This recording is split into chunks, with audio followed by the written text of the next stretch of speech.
cases on a monthly basis, and that's why you see a lot of this techno stuff going on here. So we're grateful for your patience as we intersperse between the various speakers.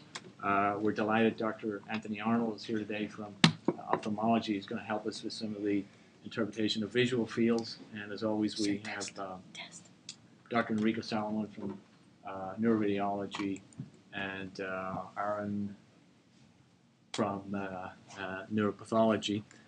So without further ado, I think we'll start. And this is Shannon Beals, one of our endocrine fellows, who's going to tell us about the first case.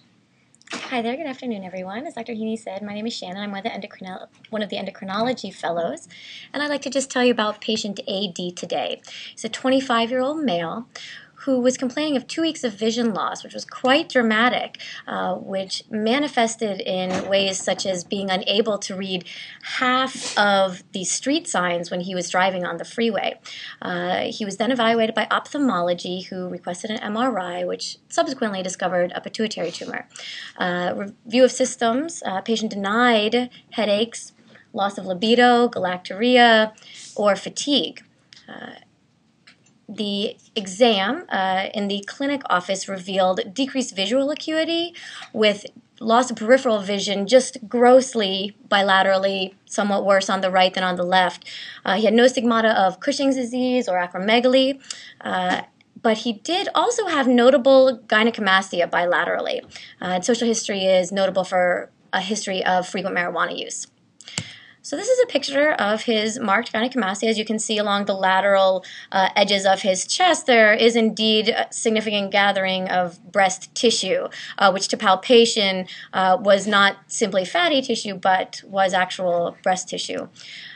So which of the following treatment options might you elect at this point? A would be urgent surgical decompression. B, obtain stat prolactin level, begin D2 agonist therapy if prolactin is greater than 200. Give high-dose dexamethasone and arrange elective surgery within 7 days. D, any other suggestions? Anybody want to?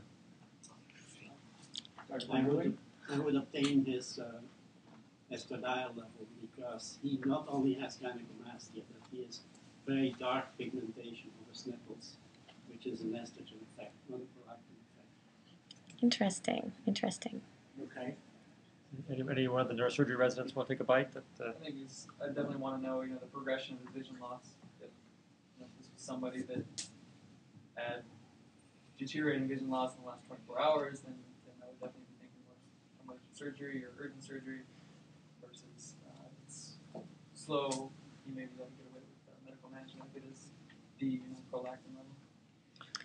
It had been worsened over days. Right, it was actually quite rapid. So it was progressive, and he said over in 3 or 4 days, he had noticed a But progression. you did not mention the size of the tumor on the MRI. We're gonna- That may impact on what prolactin level, and in addition, of course, making sure we don't have a hook effect if prolactin is Right. too high. Right. That may cause you not to go to a surgery, but to a chemotherapy. Maybe we'll come back after the MRI scan. You'll see it's a large tumor, and we didn't have the prolactin level yet. We had no idea what it was when we saw it in the clinic. So here's a few pieces of information that came back, some laboratory data that came back a few days subsequent. The dilutional prolactin was 23.8, so just a slightly elevated prolactin level outside the normal range.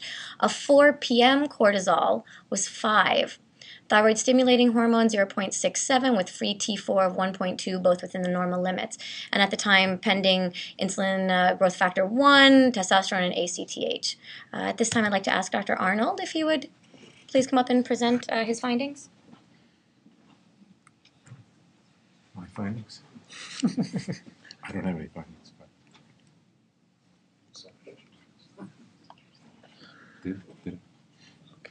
Yeah, so the prolactin actually we got the next